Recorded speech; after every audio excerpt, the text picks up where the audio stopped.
Everybody. We're so excited to have this roundtable today.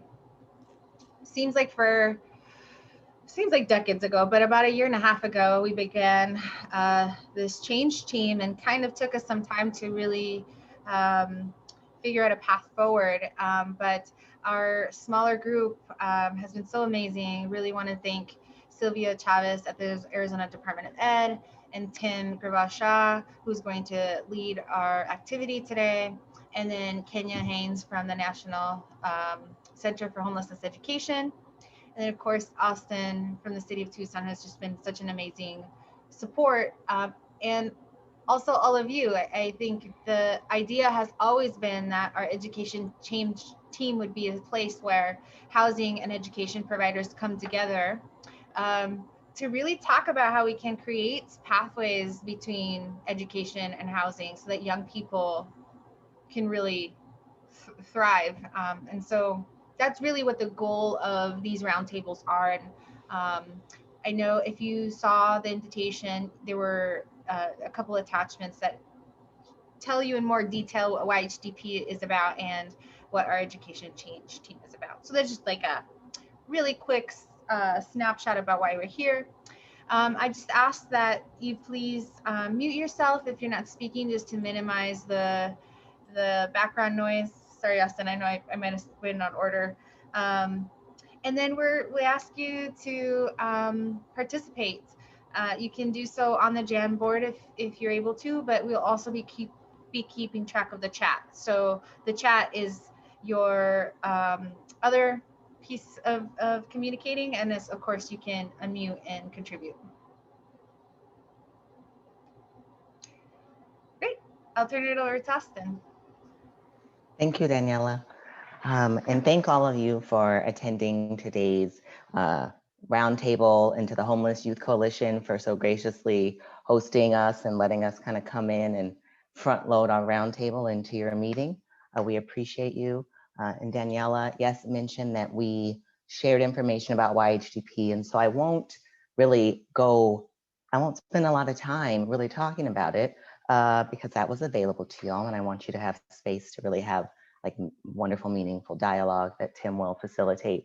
But I believe that the vision mission statement that was created, like, what is that, 18 months or whatever Daniela said ago, by the young leaders in our community that really like helped us know where we were going with this, really sums up what our goals are and what we're doing here. So I appreciate y'all allowing me the space to really just read this before we jump in.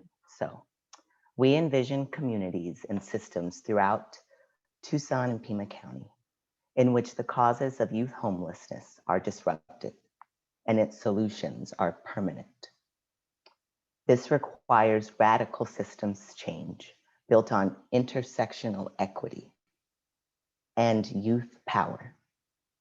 In these systems, young people drive individual housing solutions and hold equal power at all levels of community decision-making. And with that, and with the community that is here today to begin the conversations about what those permanent solutions could be, we're really thankful and grateful for you in your participation. Thank you. This brings us to our purpose here today, which is our roundtable. So Tim, I'm gonna hand it over to you. Hi. First off, everyone, just thank you for being here. It just means a lot. My name is Tim, he, him, his. It's a privilege to be sharing a call with people who spend their days building the kind of Tucson that we want to be, a kind of Tucson that does not give up on our youth, that sees our youth voice essential to this process and essential to this work. I see a lot of people have figured out Jamboard here. I see a lot of initials in here. Just so you know, it's an invitation to participate in the Jamboard, not an expectation. If you prefer to participate via the chat, that's another option.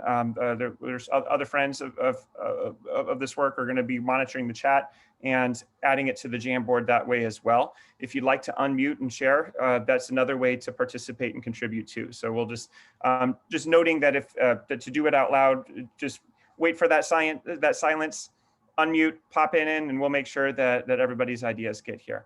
And I appreciate too also just Austin's support if they're having some issues with actually just accessing the Jamboard. Sometimes exactly that, just signing in, signing out, signing back in. And thank you, Austin, for offering that support too. You'll note that there's in the chat a phone number to call if that or to text if there's you're running into any issues with the Jamboard itself. So one of the things that I want to do is just at the outset of this work, it's just essential that youth voice be central, and that equal power throughout this entire process be something that really drives the work. So I'm here facilitating this meeting, but I'm really at the service of the youth and the youth advisory committee. And so my goal is that we generate feedback today that drives some permanent solutions that serve the needs that youth identify. And so I think I would like to, at the outset, to invite anybody who identifies as a youth on this call to share with us and speak your truth. Your response to this question, perhaps, for youth. What have you experienced from the system, from either housing systems, education systems that you've had to engage with, that has been a barrier to housing and or education? I'll just take about 5 breaths to give an opportunity to plop a Post-it up here. And this is for youth.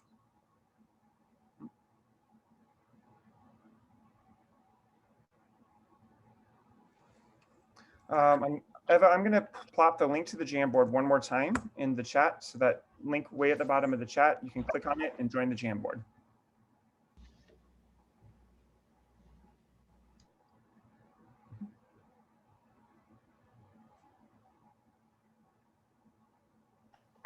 And I have got chats that let us know that folks are signed in multiple ways. And so accessing the Jamboard, may be different. You're more than welcome to add anything you'd like to the chat, and we can copy and paste it. You're also welcome to add that like in a private chat to any of the folks that you see identified as co-hosts.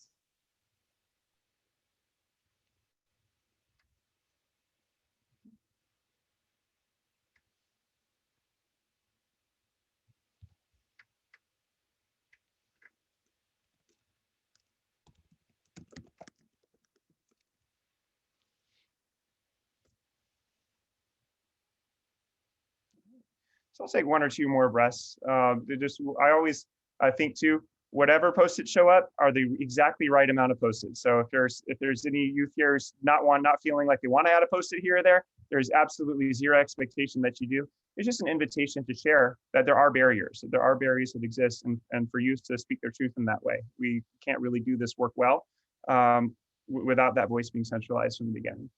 And so one of ones that I'm just seeing is not knowing how to access a McKinney-Vento liaison while in high school. How would that happen? How would that information even get out in the first place?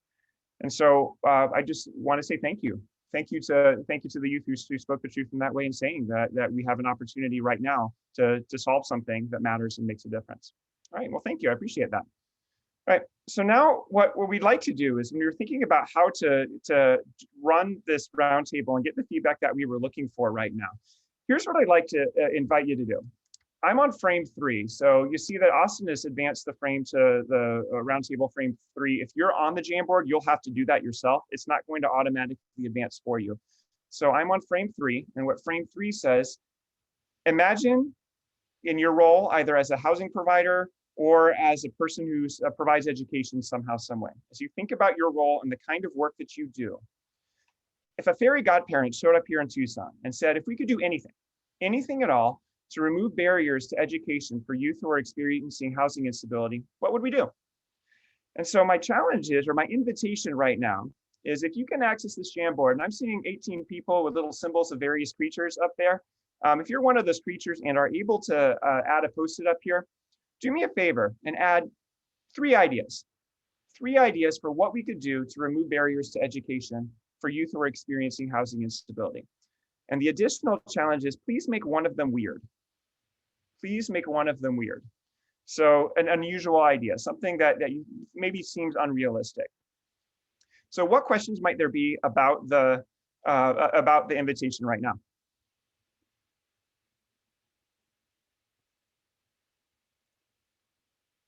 All right, I see Post-it notes going up. How many Post-its are we aiming for?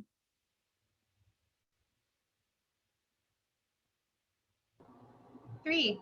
3. Daniela, you're the best. All right, and one of them has to be what, Daniela? Out of the box, wacky. Perfect. Well said.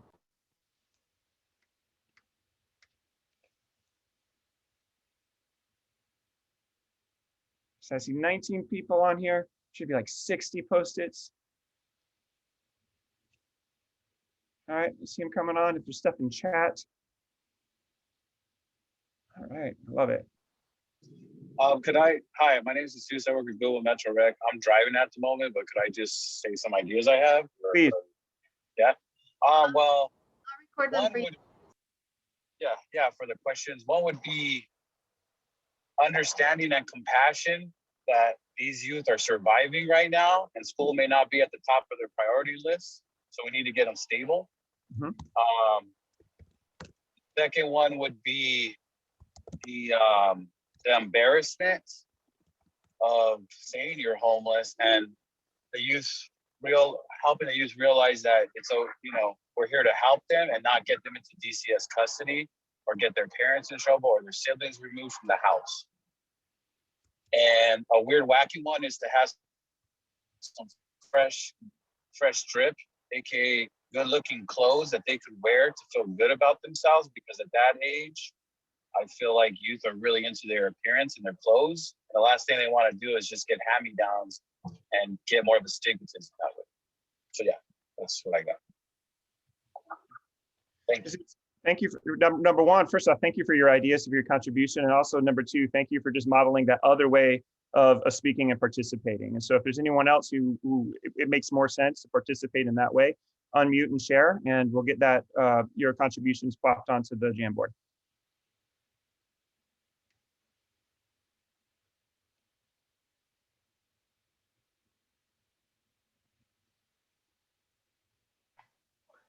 All right, I love a messy Jamboard. This is fantastic. In fact, I'm gonna actually shrink the question up just a bit so we've got more room for ideas and thoughts. Uh-oh, somebody found the square I don't want moved yet.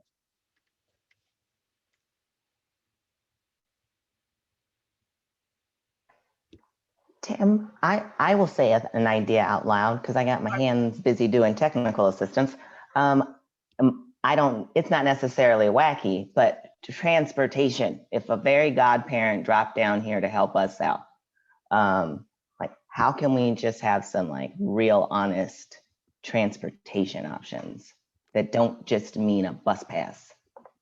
Please, yes, okay. So here's what I'll say, I'm paraphrasing here. Transportation from youth and a way youth actually want to go.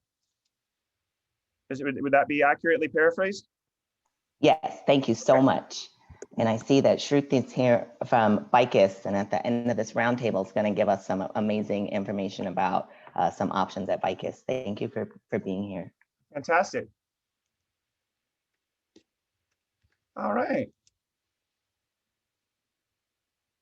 All right, so I'm going to take just one more breath. Whatever Post-it note you're on, go ahead and finish that one.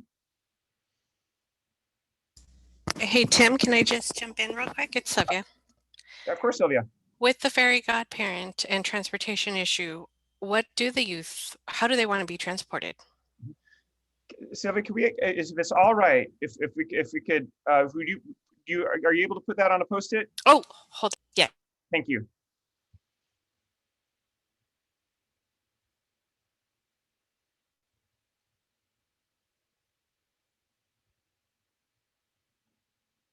And I wonder if there's another way of saying that too. I don't know if I want to be transported anywhere exactly, but I sure do like having a way to get around.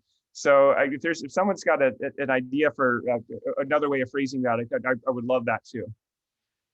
But I do think that transportation is a big deal.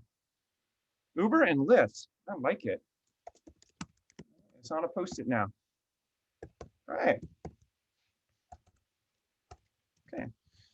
So here's what we're going to do now. If whatever post-it notes you're on, keep plopping them in there, keep adding them. It's perfectly fine. We're going to do a big reveal. I'm going to get rid of this little square here, and what you'll see is there's actually this grid that I've been hiding. And what I'd like to do is just invite an author of one of these post-its here to kind of think it through with me right now. Some of the things that when I do this process with other organizations, we do this for all sorts of kinds of things, whether it's increasing attendance or supporting just students and getting assignments done, or any other kinds of things a nonprofit might want to do. They'll just ask a question and I'll just say, hey, if we could do anything we wanted to solve a problem, what might we do? One of the things I've discovered is that whenever I ask for, hey, let's think of something a little bit unusual, very often it's the unusual ideas that work. It's the unusual ideas that really end up being the solutions to the permanent solutions to the issues that we want to do. So what we've got, and it's a little bit hidden behind all these beautiful, beautiful post-its, we've got this grid, and oh, stay there, grid. All right, I'm moving this around here, moving this over here. So the idea is we want to find solutions that are effective, that if we choose something, this is going to be something that works. It's going to be something that genuinely reduces a barrier to education for youth who are experiencing unstable housing. We also want to find something that's relatively easy to do.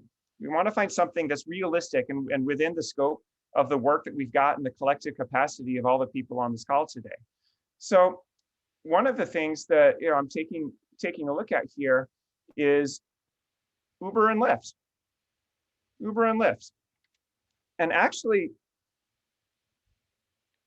I'm wondering if there were a youth who would be willing to address this one, if youth had access, youth who needed it, had access to Uber and Lyft at no cost to them, would that reduce barriers to education? Would that solve the problem?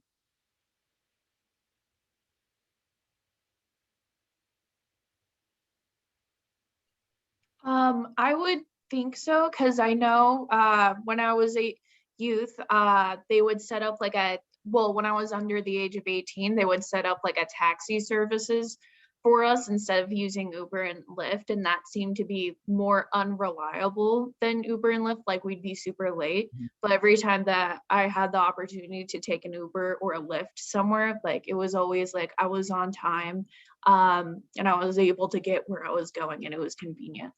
Perfect. Victoria, would you mind then grabbing that Uber and Lyft password and dragging it maybe up towards that more effective category?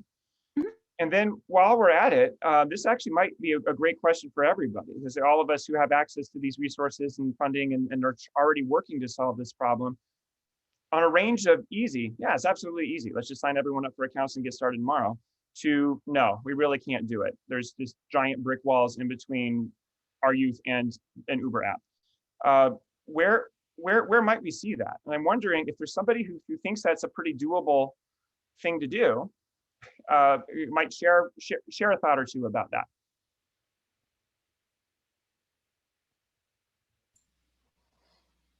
All right. Thank you, Sylvia. Go for it. Hi, guys. This is absolutely doable. So I hear them. Perfect. So we have a solution already that's pretty effective, could probably be pretty easy to implement. And that's exactly what we're doing. That's why this kind of brainstorming exercise is different than perhaps other brainstorming exercises that we might have done. This is our goal ultimately is to take a look at all of these ideas and assess them through the lens of the context that we're in and say, all right, if we did it, would it work? Would it actually reduce a barrier? Would it actually reduce a barrier? Is there somebody else who sees a post-it there that would work? See something that would be pretty effective?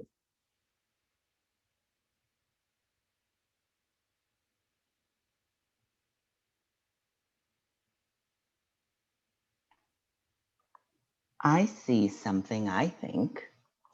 I see down here a rapid response system for students and families that schools can initiate.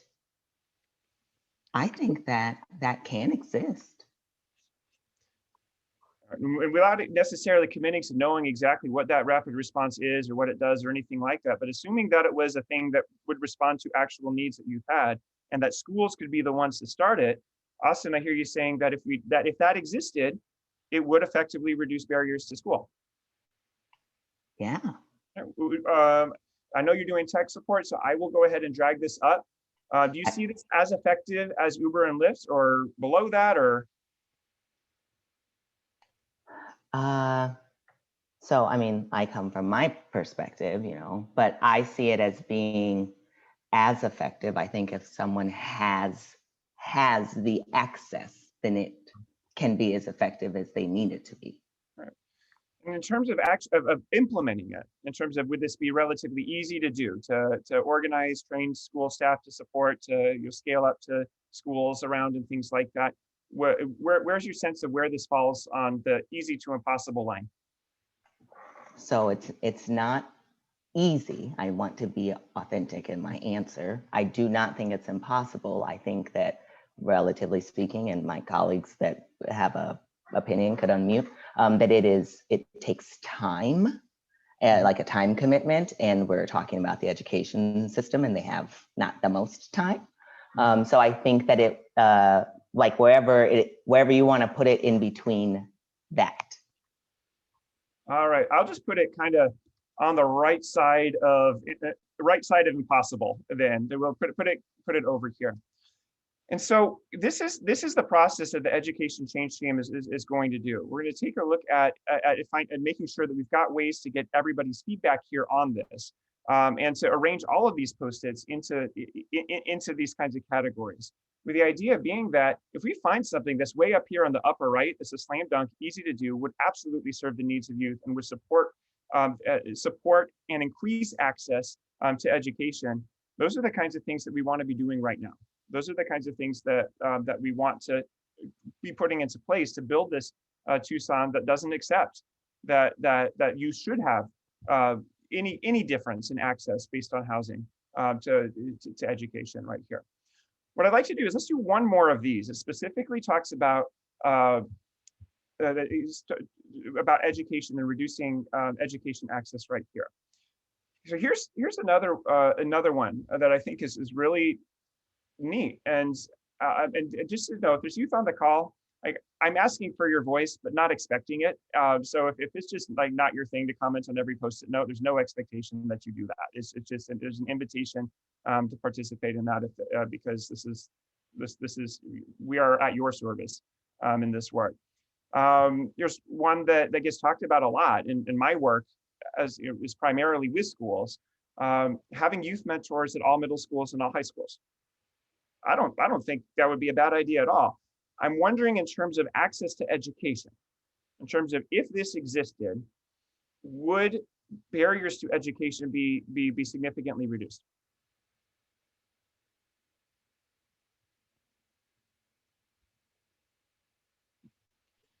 I noticed that Alicia in the chat said yes, and I also agree. I think it would definitely significantly reduce barriers, because those peer mentors can help with if you don't know how to navigate the FAFSA or applying to colleges, or just in general, just like what are resources in the community that I can reach out to now. And Alicia, I'd be curious to hear some more words from you about your yes, about where, similar to Victoria's yes.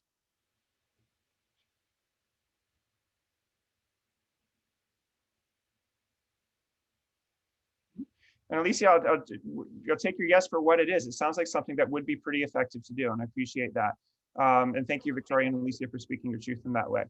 So, up here more on that effective kind of range.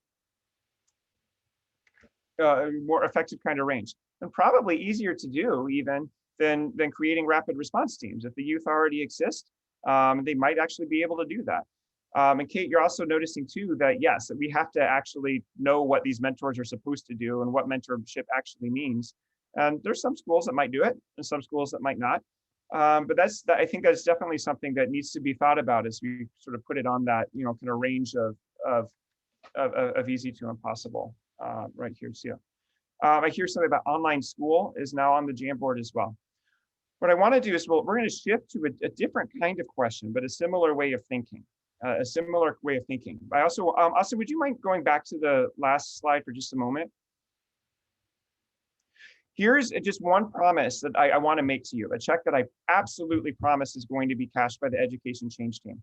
I am sure that every single person on this call has been in a variety of brainstorming sessions that end with beautiful Post-its all over the wall, and then they just live in the conference room for a week, or they live in the Jamboard and we don't go back to them. The purpose of us being here today is to have all of these Post-its and to really think through what's going to be effective, what's going to be realistic to implement. And so the next steps for the education change team are to sort these in a way that given our perspective makes the most sense, and then bring it back to this group to make sure that we got it right. And that we got it right. Austin, did I characterize our next steps accurately? You sure did. Perfect. And I would like to know, even as I move the frames forward, you are able to add Post-its to any frame that you would like as our conversation progresses. You could create new frames and draw things. This Jamboard is your tool, absolutely. And thank you, Austin, for noting that when Austin moves the frame, that doesn't mean that if you want to hang out where you're at and add some more stuff, you should do that for sure. An invitation is, if you'd like to do this, is to join us in frame 4. And on frame 4 is similarly the same fairy godparent question. Now, it's interesting, and I love to see the connection between the housing thinking and the education provider thinking, because we're here because our work is connected. We're here because that work has to collaborate effectively to reduce the barriers permanently that we're trying to do here. So, all right, so we have a fairy godparent now. We're going to flip to a different kind of question, same style of thinking, same invitation. If we could do anything to remove barriers to housing for youth who are seeking a stable place to live, what might we do? Anything at all. Anything at all. And make one of the ideas a little bit, I don't know, weird. Make it weird. My invitation is 3 Post-its. Make one of them a little weird.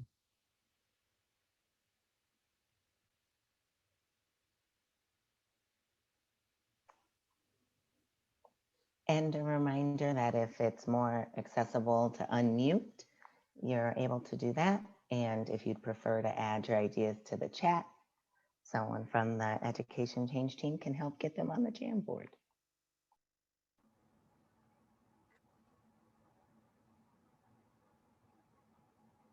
You're also, yeah, you're welcome to unmute, and I'll jot down your thoughts on a sticky note.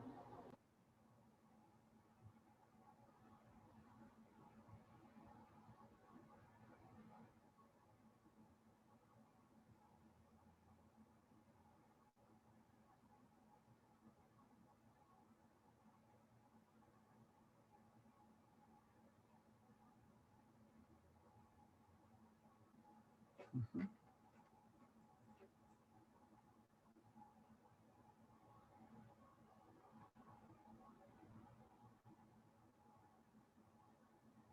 Mm-hmm.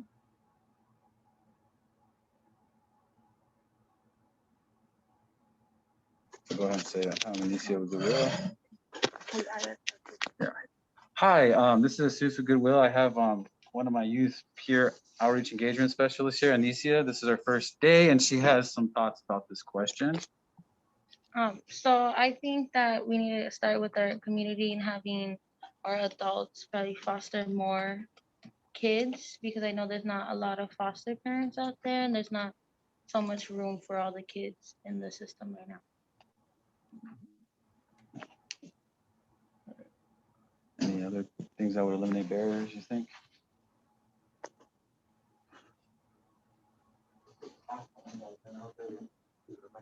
So I heard that having more foster options in the community, expanding access to that in the community, is something that needs to be on the board. Did that get on the board? I'm looking for it. Oh, I see it. All right, thank you. Awesome, thank you. All right. Thank you.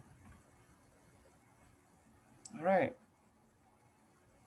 Oh, I love it. Okay. I also love it that people have discovered that these Post-its come in different colors. That's kind of fun too. It's kind of fun too. Appreciate that. All right, wherever you're at, continue plopping in Post-its if you'd like to unmute and share, if you want to put things in the chat that need to go up here too. All of these things are really are fantastic ideas. And again, going back to the question, if we could do anything to remove barriers to housing for youth who are seeking a stable place to live, what might we do? What might we do? All right, so I am going to go get rid of the magic square. We've got our little grid here. And I'm wondering if somebody has one that they know for a fact would be effective. I know for a fact if we could do it, it would work. It would eliminate a barrier to housing.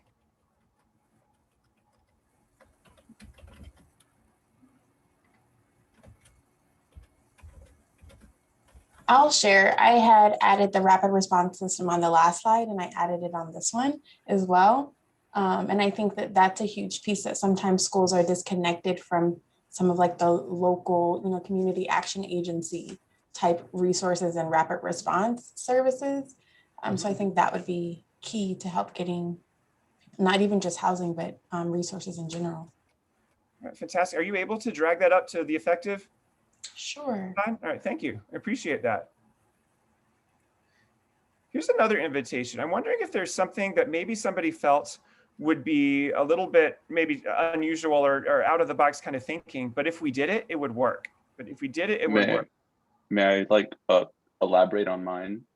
Please do. So mine, I said implement an extra course or availability of additional assistance to complete schoolwork on campus. So we're talking about like students and their education. I feel like schoolwork, a school eventually is indeed crucial.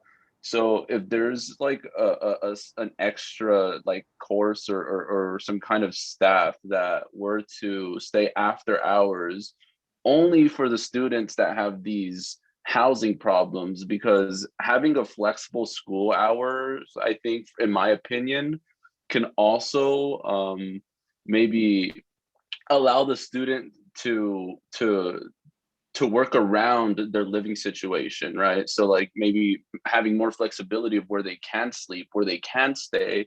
So having the flexibility at a school or some kind of course or additional services for these students to complete their schoolwork, because at the end of the day, their education and the diploma is one of the key things that we're focusing on. So that's just kind of what I was thinking. I don't know if you guys got what I was trying to say. So Sebastian, you're thinking that this extra course or availability of that assistance is going to need to be actually at the school site, right? Or wherever at the school site or the digital space or wherever school is happening. Yes. This yes. needs to be perfect. All right. And so, and if we did that, that supports. Oh, sorry, I've got a cat here that's on repeat. But in any case, we've got but that's going to reduce an important barrier for youth in this situation right now. Yes, my idea was just more of having a flexible teacher staff just for the school, for the sake of them being able to complete their schoolwork, all while focusing on their living situation and putting in the hours of school when they can, right? Mm-hmm. So it's all at their pace while they're. No, that makes perfect sense, and I appreciate you speaking your truth in that way. Thank you. Taking a look at this, we got a lot of post-its here, and there's a lot of really neat ideas. Some of which I've seen implemented a bit here or there. Some of which I don't even know if I've really seen anywhere. Like dorm-style housing in tiny homes, for example. There's students right now. They go to school, they stay in dorms. I'm wondering about that, about how feasible that would be. And how effective it would be. But starting just with effective, let's say that all of a sudden there's a whole bunch of tiny homes just waiting for you to go into. If we had that, if Tucson had access to that, would that effectively reduce barriers to housing? I mean, I see some heads nodding. Kayla, Kayla, am I saying your name correctly? Oh, I don't know. I'm the wrong person. Yes, it's Kayla. Kayla, so you're like, yeah, we had a whole bunch of tiny homes. So that would be pretty helpful. And just as a school leader, and just as I've been in this situation before, where I'm trying to connect youth with a place to be, and there's not a lot out there. There's just not a lot of solutions often, and an actual place to go would be good. So I would move this up to an effective solution. Hey, I know Neil, Christopher Neil. Who in terms of a range of easy to impossible, where might this be? And Kayla, just because you said yes last time, I'll just ask you, where would you see it? I would say, Yes. I actually just wrote in the chat, there's an organization that's working right now to build some tiny houses for homeless youth. So it is absolutely possible. It does take time because you have to build the capital to do it and get the donations and support, unless there's a grant out there somewhere. But I think it's doable. It's more of like a funding concern, I guess. Well, and that's the thing is there's a lot of problems that funding can solve, right? We all know this in the work that we do. And I'm taking a look at this right here. I might have thought of tiny homes as maybe being a little bit out of the box, but I love how this always happens when we go engage this process. If it's effective, there's already somebody here in Tucson doing this. It might just be a matter of expanding, and this is part of that entire menu of things that that we have to offer here. I think this is fantastic. I want to just stop at this point and just take a look at what we've got up here on the board. And actually, Austin, would you just give me a time check? Where are we at with time for the roundtable part of what we're doing? So I mean, you're good. It's only 3:39. Okay. Oh, and we had an hour? So this was advertised as going from 3 to 5 in the newsletter that went out. There are people that have joined us, and we're so grateful, from the Department of Education that will need to leave at 4. Okay. Oh, I understand. Okay, that makes a lot more sense than I was thinking about our 4 o'clock, 4 o'clock difference here. Okay. Well, in that case, I think it's worth it for us to sort some more post-its. Let's take a look at some more ideas here. I see a couple of things that have to do with immediate access, faster response times, and things like that. If the authors of those post-its could talk a little bit more about just those post-its that have to do with speed. I'd be curious to have some elaboration on that if that's possible.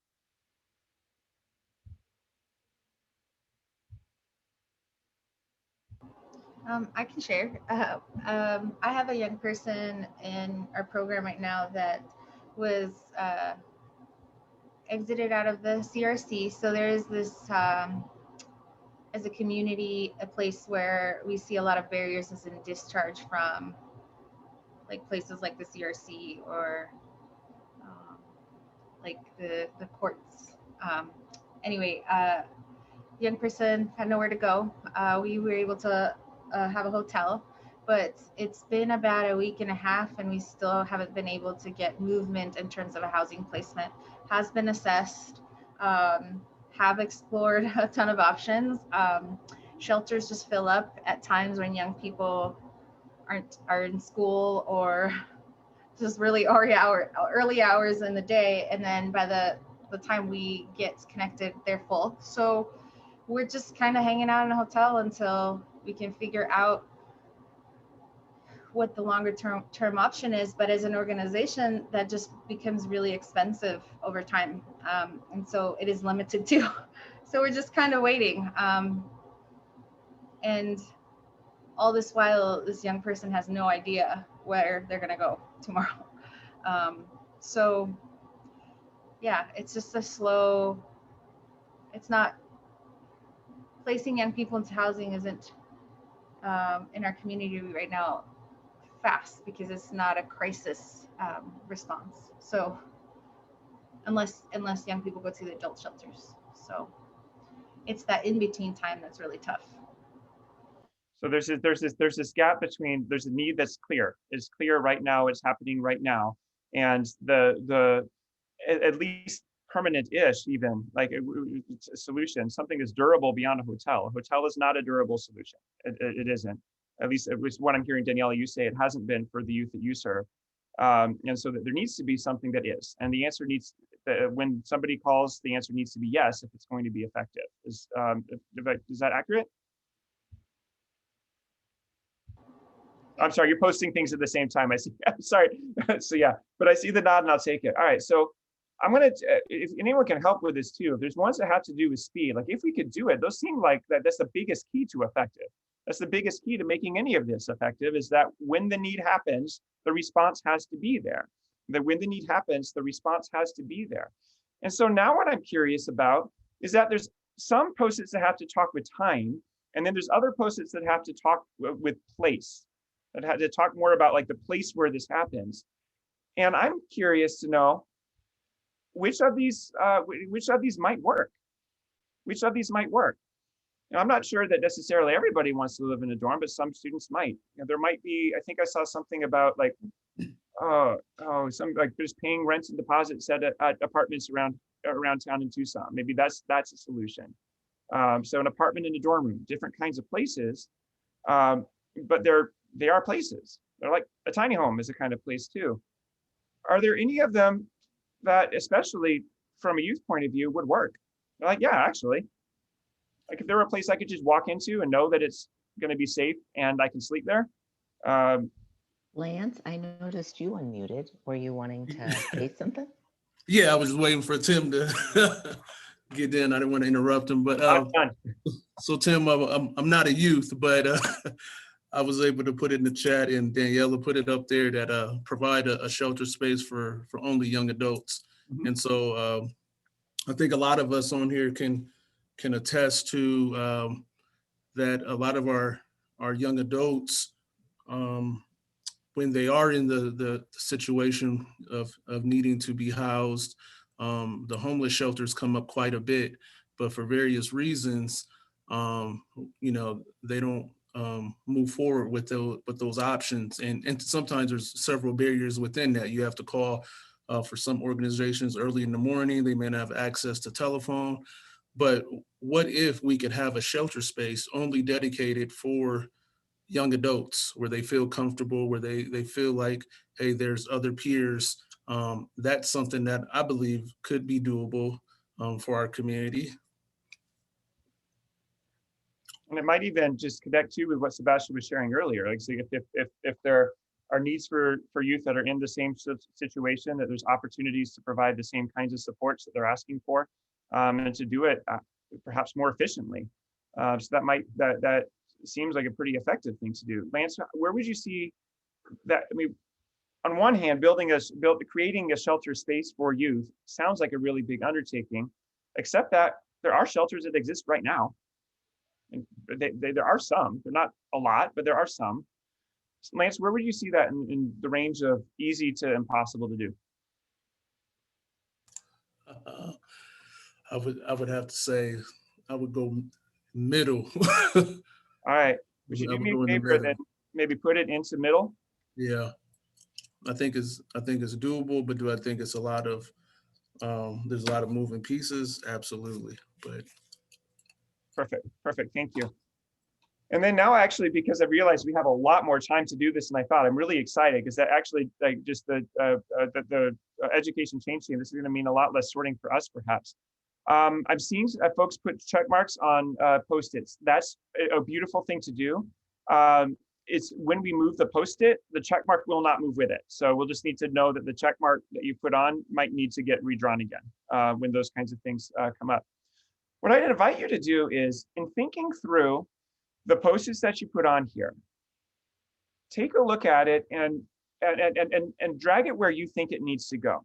Does it need to go up towards the top as being a really highly effective solution, or maybe towards the bottom of, you know, it's not like it's not effective. It's not like it'll hurt anybody. It just might not be as effective for this question as perhaps other ideas we have. So what I'll do is I'll just, taking a look at my timer here, I will just give us maybe a couple of minutes to sort the Post-its that we did, the ones that you put on the board, and put them where you think they need to go. If your Post-it needs to get moved for you for some reason, feel free to unmute, share, ask, communicate with Daniela or Austin how to do that, and we'll make sure it goes. But for the next couple of minutes, let's sort these where they need to go. And again, I'll just highlight this little square right here is for effective solutions that are relatively easy to do. This one would be for easy things to do, but might not work as well. These ones I think we should probably avoid just in general. Really hard stuff that's not going to work. And then this one here is, it would take a lot of work to do, considerable investment and planning to pull off, but if we did it, it would work. So those are the three different areas that we're sorting into. All right, what questions might there be about what we're doing right now? I just wanted to note that if those post-its that had a written check mark, I just added a little hashtag at the end of each of them so we knew which ones maybe a couple people agreed with. So just a housekeeping note. Thank you, Danielle. I appreciate that. All right. Thank you for my patience with my cat that's on repeat right now. It's just absolutely decided that he will be in my lap. All right.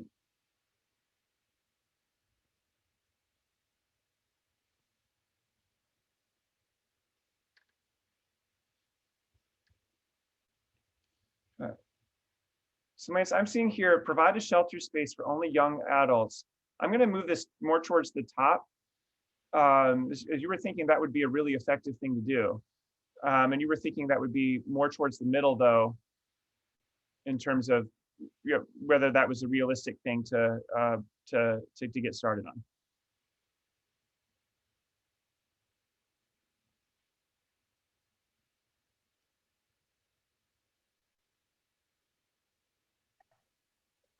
Can I ask a follow-up question? And for Lance, when you mean literally young adults, like 18 to 24?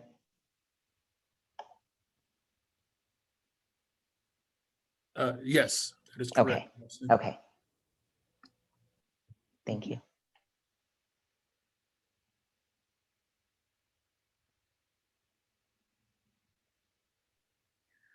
Hi there. I'm sorry to interrupt, but I have a meeting at 4, and I was scheduled on the agenda to go first, so I had planned my my stuff that way.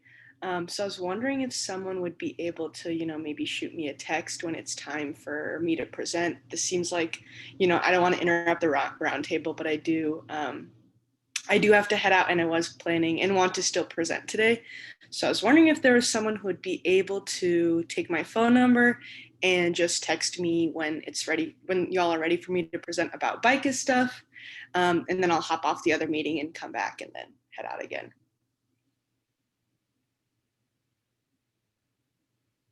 Sweet. Awesome. Thank you so much, Austin. I'll just message you my phone number, and then thank you. I'll see y'all soon. Take care. Thank you. Yeah. All right.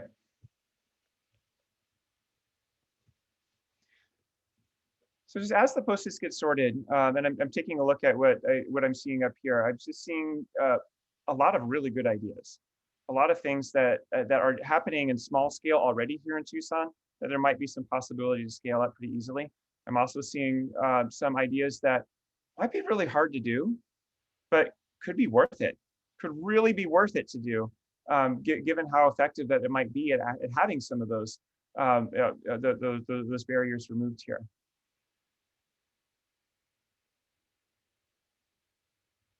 All right, so I'll take one more breath. I'll take a look at this.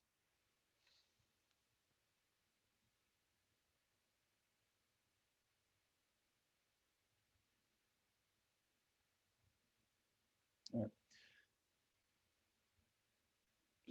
So as we take a look at this, I'm actually really glad we have time for this step. There's a whole bunch of stuff up there, and I could see it being a really supportive, helpful thing to do. I'm just imagining that whatever group is making tiny homes for specifically to meet the needs of youth, for example, all of a sudden they can do 100 times more. Wouldn't that be a really effective, neat thing to be able to do here in Tucson? It sounds like it could. There's other post-its that talk about just the speed of response and things like that. As we take a look at the post-its that are up here, what I'd like to see in the is just your thoughts on what strikes you. Like what are you noticing here? Is there an idea that maybe you hadn't considered before that you're seeing? What are you seeing in the post-its that are up there in terms of the solutions to this problem, and what seems to be common to it? Hey, Tim, it's Sylvia. I don't know about common, but one thing I've seen is maybe, I don't know if it came from the youth or from an adult perspective, but wanting to have someone to connect to. I see one of the post-its, and I'm sorry, I can't pull it up on my screen right now. internet's funky, but having a McKinney-Vento liaison on campus, on every school site, that's just, there's one per district, but there's not necessarily one per site. But does that mean youth want someone to talk to or need someone to talk to at every single site? That just to me was like, oh, okay. What do we have? What else do we have to do?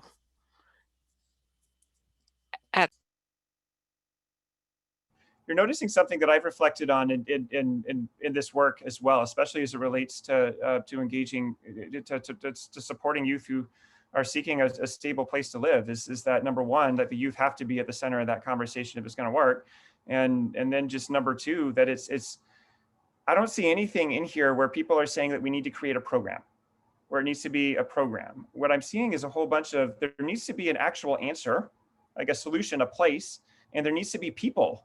There need to be people who are ready to say yes to respond to that need when it happens. So it's at least that's something that's striking me as I'm looking at these post-its, that it's not going to be a program that drives the ultimate sustainable answer. It's going to be a community with the people and resources ready to say yes.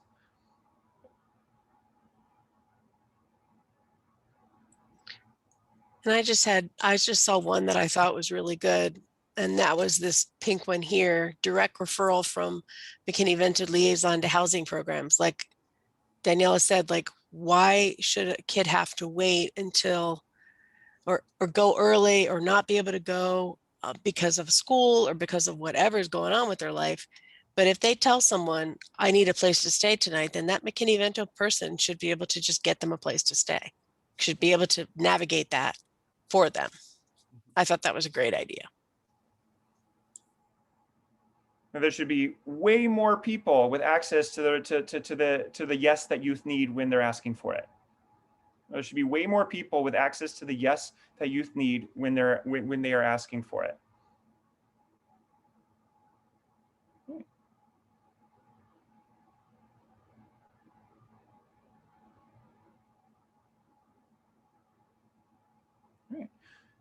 Well, thank you. And because we have some time, then what I'd like to do is actually go back to well, actually, let's just check in with the group. I'm looking at this and I'm seeing a pretty well sorted list. And what the education change team will do is go back and clean it up and put the post-its so they're not stacked up on each other, and use this for some of our own action planning. And we'll be bringing it back to this group later. Well, and that's what we'll do with both of the Jamboards. What I'd like to do is just check in. This frame was primarily about housing, barriers to housing, and the previous frame is about barriers to education. Would it be okay for us? Are we ready to go back to that previous slide, or would it be better for us to hang out in housing a bit more?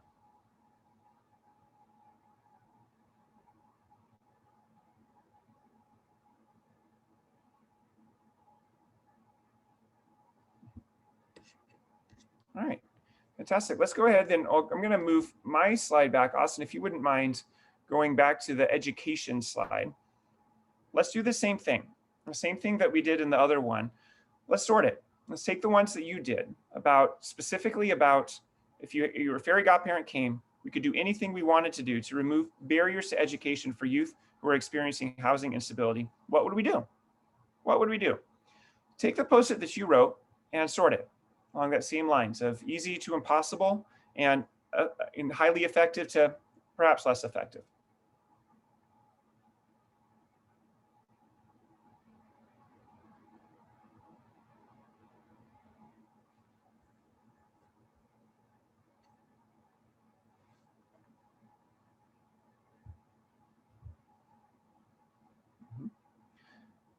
And thank you, Austin, for putting into the chat that if you're needing to leave at 4 p.m., the invitation is to go ahead and click that link. You'll be added to the Basecamp, and you'll get the updates and information about the work that we're engaging in right now that way.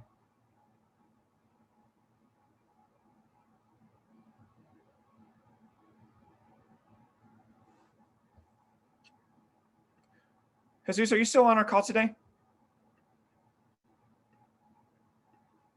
Sorry, I'm just scrolling through our. Yes, I'm still here. We're still here.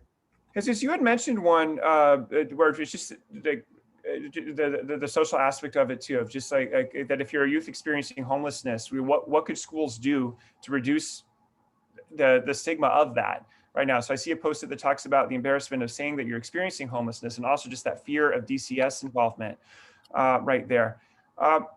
If schools were able to reduce that, where you could seek help and it's not going to have a drastic consequence, a drastic negative consequence on your life, and you're going to be able to do that in a way that respects your dignity. If schools were able to do that from your perspective, and would that be an effective way of reducing barriers to education? Yeah, I believe it would be. All right, I'm going to drag this up to effective then, if that's all right. Where would you see that in terms of a range of easy to impossible?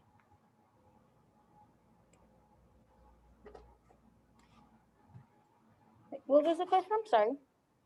So there's this post, it talks about like, if a youth is going to ask for help, reducing barriers for to education due to housing instability, there's some embarrassment that might come with that, and there's also might be some understandable fear of DCS involvement and things like that. If a school could fix that somehow, that sounds like that would be an effective way of reducing barriers to school. Would that be easy to do or hard to do?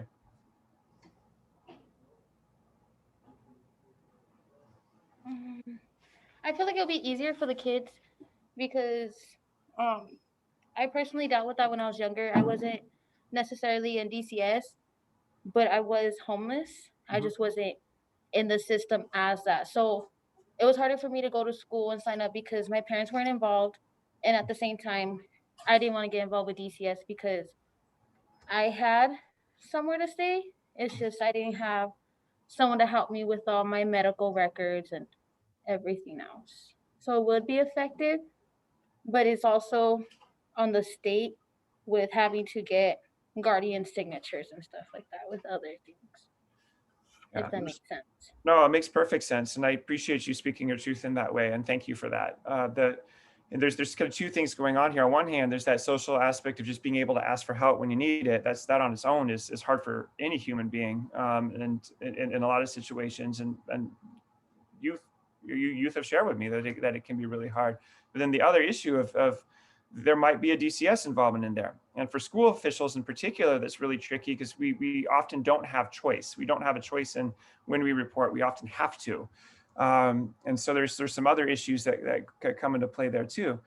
But if it could be figured out, in a better way, that sounds like that might reduce the barrier. I think that's the thing there. I saw somebody highlight something here too. I wanted to not call the program the Homeless Education Program. And there's lots of programs all over the place. I can imagine that on its own would be hopefully a pretty easy thing to flip. That'd be a relatively easy thing to flip. As we think about the services we want to provide and supports we want to provide, let's not name it something that's going to prevent a youth from wanting it in the first place.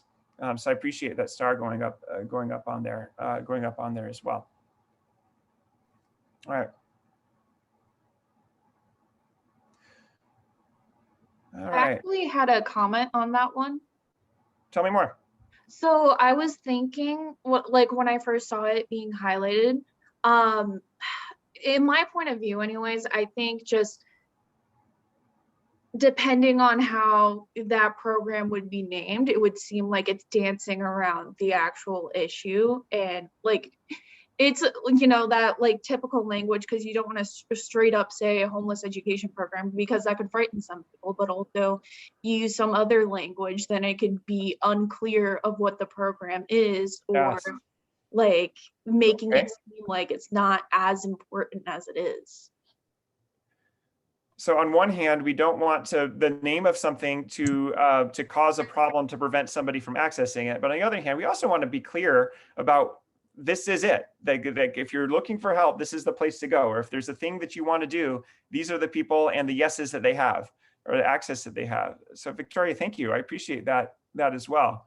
And it also just shares why it's important for us to speak our truth in that way, because those different perspectives, I think, are ultimately going to lead to more durable solutions as we move forward. So here's what I'm taking a look at right here. I'm hoping that everyone's had a chance to sort most of the post-its that they've got. Again, the education change team is also going to do that. And what I'm seeing right here is a lot of really great ideas. Now, here is the last invitation that I will do. The last invitation that I will give for both of these frames.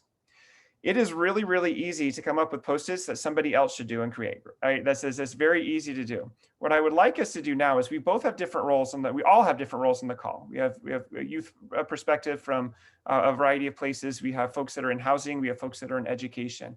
Right now, we're here on the education slide, and what I would like you to do is take a look at one. Take a look at one. Are any of them things that your organization does or ought to do? Are any of those things that are in, especially if they're in the easy and effective square over here, are any of these things that, oh, whoops, things that your organization already does or probably ought to do? And if you're willing to claim it, I would love for somebody to either plop it in chat or unmute and share out loud.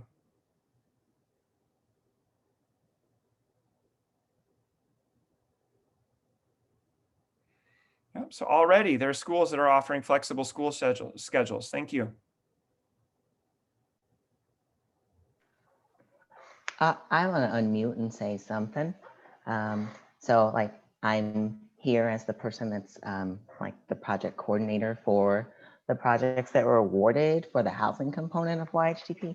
So when I look at, like I see some in the easy and up to the right around alternative, like temporary transitional housing options. And when I read that, I think about our rapid rehousing providers are also supposed to like imagine and develop how to do shared housing options, like roommate matching, that type of stuff.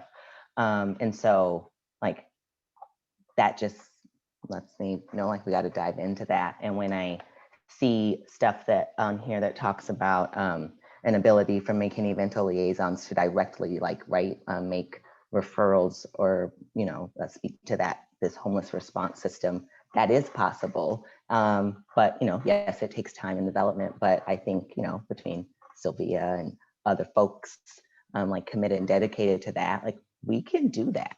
So yeah, I appreciate people here in this space so that we can all see each other and know that we need to connect to get this stuff done. Thank you, Austin. And I love it because that often happens, that this is what often happens when we brainstorm in this way. We take a look at things that we're doing now. We have access to it already. The good work is happening and having a chance to make a difference for our community and for our community, and especially for our youth, whose voice needs to be at the center of this right now. And just looking at those things that are in the upper right, realizing that our organizations have capacity to support it and can be models of that for others that might want to. That seems also important news to share and communicate, and needs to be part of this work. All right, so flipping then to the if it's all right, I kind of have a question. Please. I saw it in the chat here that Christopher Neal added that TUSD has online options and evening learning labs. And I was just kind of curious, and I don't know, Tim, if this like takes too far away from where you're headed, but knowing that Sebastian had mentioned like a more flexible, tailored that could meet that, I was just curious if if we have space to learn a little bit more, like does what Christopher's mentioning, is that what Sebastian's kind of talking about? Christopher, if you're willing to share some more words about that, that'd be great. Yes, Sebastian, I think he's talking about more flexible options. And with our online programs, as well as our learning labs, it does allow kids to extend their day and work if they're busy during the day. So, and Sebastian actually was one of our former students. The only problem with TUSD is we do age out at 21 and 23 if you're in X education,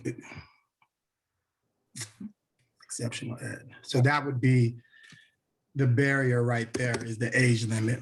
But yes, we do provide options that extend out of the normal school day. Mm-hmm.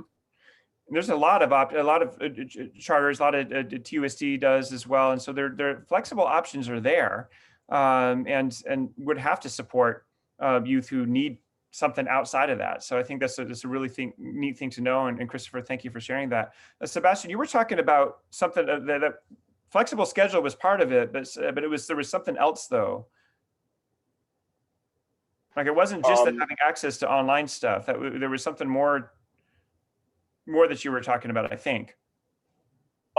So I guess what I was envisioning was what I was talking about. I was like, whatever I was kind of imagining. What I was imagining was like, it's like not 6 p.m. at a school in a room with the staff, and there's still students there, but the students, are obviously sensitive and delicate students due to their circumstances, and we don't know how they'd be, right? That's the only reason why I was thinking the flexible hours. This is kind of what I was envisioning in my head. That's all I had, it was kind of, I was trying to think weird, and that's where it went. That's all. Well, I appreciate you sharing that Yeah. in that other way too, Sebastian. I was on a call the other day that mentioned ways that all the things could be more trauma informed.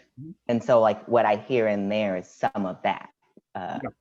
Thank you for expanding. Yeah, that. yes, that's exactly that, because of like the types of like individuals that you can get, the categories, they just, I don't know, I'm saying one can be very, sensitive to trauma, and the other one can just be a person that was like either abused or DCS or something with with that. Yeah, exactly. Yeah. I want to add a little bit to that, Tim. Yeah, please. So it's Sylvia, and I've done some work out of state. I'm from another state, and I do have an example of a charter school that has done just that. It is a behavioral health school, but it's public, and it was open. It still is open 8 to 8, where students pop in and they schedule a 1-hour visit with their teacher for 1 hour between those times. The lab is open for learning anytime during those 8 to 8 hours, but that one-on-one attention with the teacher is amazing because they can schedule it whenever they want. And if it needs to be on a Saturday, then they make arrangements for a Saturday. Or if it needs to be, online, then they make arrangements for online. So there's other caveats to this role, but it's being done. So it's easily to copy. Sylvia, thank you, and I appreciate Sebastian too. Also, just that bringing us back to the flexible options are one thing, and then the staff that are actually running those flexible options need to be equipped to get their arms around the widest possible range of learners that we have. So thank you, I appreciate that. I appreciate that. So here's what I'm wondering right now. So Austin, in terms of the brainstorming and the things that we have done, we've got a lot of really good stuff, and they're actually sorted pretty well. What I would like to do is to just share what the plan is. Again, we're going to take these ideas and we're going to take a look at what seem to be the next actionable next steps, focusing on the ideas that are relatively easy to do and would be really effective. We're hoping to get more feedback from you once we've got these post-its organized and sorted in a little bit better kind of way. And particularly, we want feedback from youth involved as well. So, and so with that, just one of the things that I want to do is, again, just say thank you. Thank you for being willing to spend some time this afternoon. It really means a lot to me that I get to do this work with you. And I appreciate very much the candor and the willingness to speak truth in this way. Thank you for that. Again, thank you, Austin, for the invitation to facilitate today. Thank you, Tim. I am trying to text and switch my screen share. Thank y'all. So Tim kind of wrapped up and let y'all know what our next steps were, but I'm gonna mention them again, and then I want to just leave space in case anyone had any questions. And also we're going to invite Bicus back to give us some information around transportation options. So if you're someone that's providing services and wants to stick around for that, I highly recommend it. So if you're a young person that really wants to continue in this dialogue and conversation, we really ask that you let us know. We have a youth action committee, and it is youth led, and it is youth seated, working to support all the goals and mission of young people experiencing homelessness in Pima County. And then, as we know, we mentioned, please join the Homeless Youth Coalition Base Camp. And in that, if you just make sure to remember that you signed up, at the bottom of that sign in, it will ask you if you'd like to be added. And we'll just go ahead and put your email in there, and you'll get an email that welcomes you and lets you know a little bit about Base Camp. And as we mentioned, there's going to be more that comes from this, and really wonderful partnership and work with Sylvia Chavez over at the Arizona Department of Education.